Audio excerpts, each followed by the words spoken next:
One of the most important questions of our lives, of our history of human creativity, of philosophy, is how we can find ourselves, how we define our values, and how ultimately we can find meaning in our lives.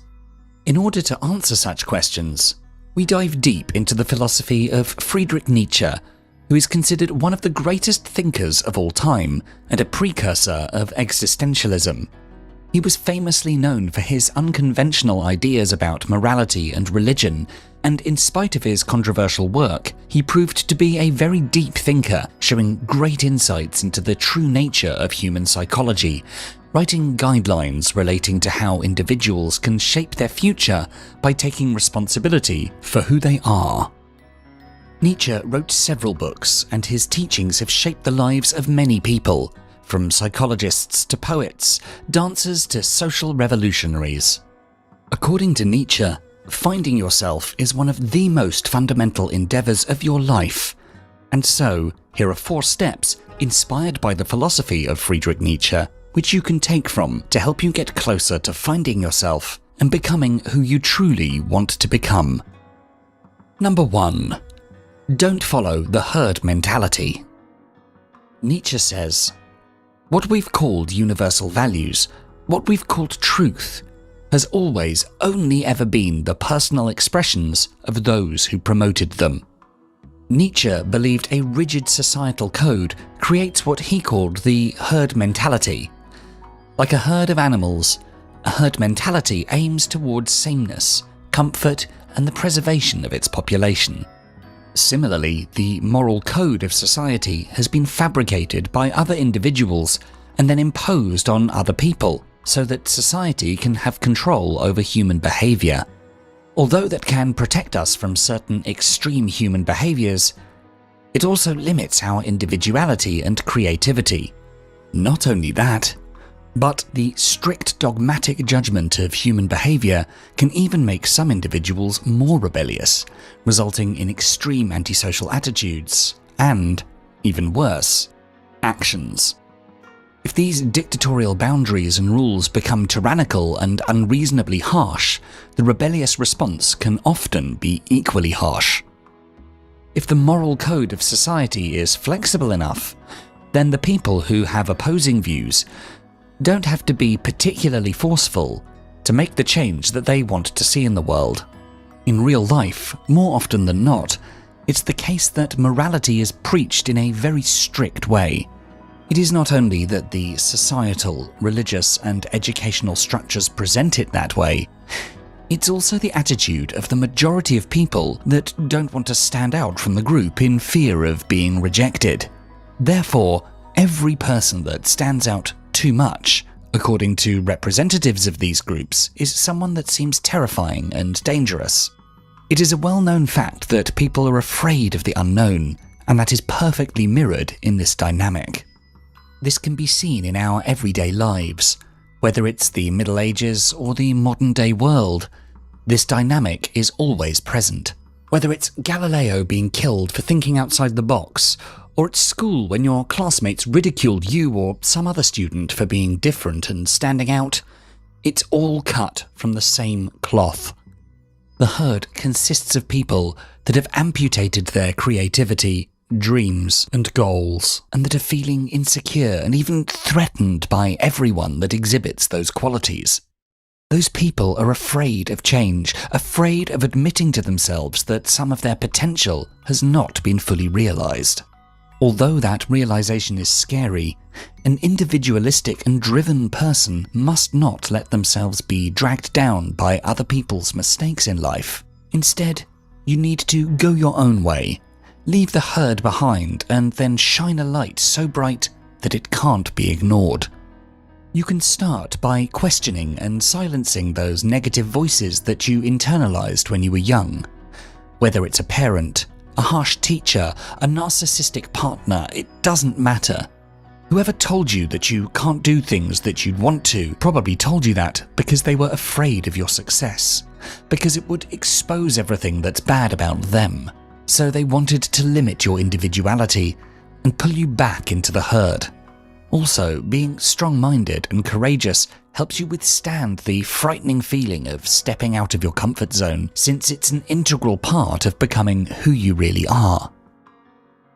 Number 2. Embrace the difficulty of self-discovery. In the words of Nietzsche, no price is too high to pay for the privilege of owning yourself. Our instinctive and intuitive reaction is to evade all pain and suffering. The technology and the easiness of achieving everything has made us ungrateful, and we've forgotten that suffering is an integral part of life. However, according to Nietzsche, it's only when we're willing to face the challenges of life that we are spiritually growing. In 1873, when he was 29 years old, Nietzsche addressed this fundamental question of how we find ourselves in a beautiful essay titled Schopenhauer as Educator. In this essay, he argued that if someone wishes to be somebody in this life, to maximize their potential, they need to take the difficult path, which often leads to isolation. Being a loner is not easy. But this is one of the prices someone must pay for the privilege of owning themselves.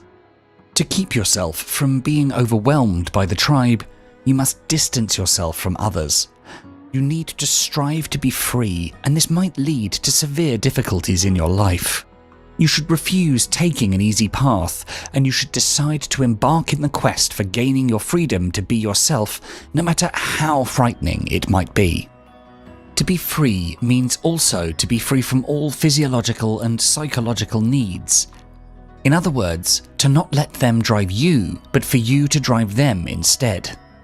For example, whenever you feel an emotional urge to do something, like complaining to somebody in a very passionate way, you must try to become first conscious of this impulse, and then decide if you should act upon it or not. Nietzsche's philosophy on this point is somehow similar to many modern-day motivational gurus and thought leaders, but the similarity is only on the surface. If motivational gurus focus on self-development mostly in order to achieve worldly success and a fulfilled life on a material and relational level, Nietzsche goes deeper. For him, the fight is an inner fight. The struggle is to find himself, and this quest is a much more difficult quest, requiring a very different kind of sacrifice. For example, if a motivational guru teaches you how to become more confident in order to become popular and attract investors for your business, Nietzsche teaches you to first analyze the primary root of your desire to be confident, and usually you'll find it's just a desire to impress other people, such as your loved ones and your friends, or to prove a point about yourself to society in general. A simple analysis might make you give up this desire and focus more on what really matters in your life, on much deeper issues like self-discovery, and this endeavor might make you a loner. Not accepting to compromise yourself can very well put you in conflict with many people. It means changing your lifestyle. It means giving up friendships or other types of relationships, to look deep into your fears, to analyze your deepest emotions, your darkness, and to rise above them. You have to break down the chains of opinion and fear. Nietzsche encourages us to challenge our own demons, but you should not cast them out, as beyond them, there is a deep meaning which you should try to understand. You need to get out there in the world, do things, experience different temptations, but always be present with your entire consciousness, and, in the end, emerge as an individual with a distinct strength of character and a much richer inner nature. If you don't go out and experience life firsthand in a fully aware state, you cannot claim you've lived your life. How far you can go depends on how much you're willing to pay for that. To reach the state of self-ownership and to avoid going through life in a meaningless way without direction, you must learn how to find your inner genius. To get in touch with your inner genius, you must walk a path no one has walked before, as you are unique and no one can walk that path on your behalf. Finding yourself is finding your uniqueness, that unique set of values and things that you truly love and which represent you. Number 3. Say yes to what gives you meaning. To quote Nietzsche, He who has a why can bear almost any how. Nietzsche's philosophy proposes that we say yes to whatever gives us meaning in our own lives, the things we find value in personally. In ages past, the meaning of everything was assured by God. However, according to Nietzsche, in an increasingly secular and scientific society, one can no longer turn to religion to find meaning. He found this concerning, as the typical person would be driven to nihilism, meaning general apathy and an unwillingness to find meaning in life without help. So he offers us 3 solutions that we, as individuals, can try to use to find meaning in our lives. His first suggestion was to replace religion with philosophy, art, music, literature, theatre, and other parts of the humanities to provide similar benefits. The humanities offer us the ability to contextualize our sufferings, our efforts, and a chance to see our lives as not so different from those around us. They can offer insights into how we might tackle problems we must all face. However, it is important that we see them as a tool for living and not just as an academic study. Reading history not just for the facts, but for what those facts tell us, seeing them as a way to edify yourself, or watching tragic plays to see and comprehend the beauty in sad events, not just the entertainment. If humanities don't interest you, then Nietzsche suggests a second option of becoming an Übermensch. The Übermensch is a superhuman that creates his own meaning and values without reference to outside influences. Such an individual can overcome the problem of the meaning of life by simply inventing his own meaning and taking full responsibility for it. According to Nietzsche, only a few men came close to being an Übermensch, and they were Julius Caesar, Napoleon Bonaparte, the Buddha, and Goethe. For us humans, we can hope to find some meaning in looking inward and evaluating what things we really value and what things we only say we like because society tells us so. Nietzsche sees the psychological evolution of humanity as an ever-advancing story, and one which we should take part in. If becoming a superhuman isn't something you value, then Nietzsche suggests another method to find meaning, which is loving your life, no matter what it has in it. Amor fati, the lover of fate, is one of Nietzsche's most interesting ideas, and one which can offer us a great deal of solace when we most need it. To love your fate is to know that everything that has happened in your life, the good, the bad, and indeed the ugly, has contributed to who you are and what you're doing at this very moment. Trying to create yourself will lead to some failures, but embracing those failures alongside your successes can help re-spark the love of life and can help you see the meaning of it even in the worst moments. Number 4. Find your true values. Nietzsche asks us, what if some day or night a demon were to steal after you into your loneliest loneliness and say to you, this life, as you now live it and have lived it, you will have to live once more and innumerable times more. Would you not throw yourself down and gnash your teeth and curse the demon who spoke thus? Nietzsche believed that we need to create our own values to lift the greatest weight. The greatest weight is a metaphorical situation put forth by Nietzsche, which represents the feeling that crushes you into repeating past mistakes because of the unevaluated values you adopt from your herd. The goal of this concept is to make you ask yourself, is what you're doing truly meaningful, or are you just acting out of what your herd thinks is right? If you think that the things you are doing are worth repeating eternally, that you can be sure you are fully individuated, you will have enough courage and strength to lift the greatest weight. If you don't think that the way you've been living is worth repeating innumerably, chances are you haven't formed your own values, and you are still a slave to your society, and worse yet, a slave to yourself. If you find yourself repeating the same mistakes you always have, and are left feeling crushed, chances are you haven't re-evaluated the morals imposed on you by your herd. Thus, you are not a fully developed individual yet. Once you reevaluate your moral landscape, only then the greatest weight can be lifted. How many times have you found yourself turning a blind eye to someone gaslighting you just because you didn't want to confront the person? How many times have you heard your friend or yourself saying, "I always end up in a relationship with the identical person with identical problems"? If you were your own, with your own set of morals, you wouldn't find yourself staying in toxic relationships just because it's the right thing to do.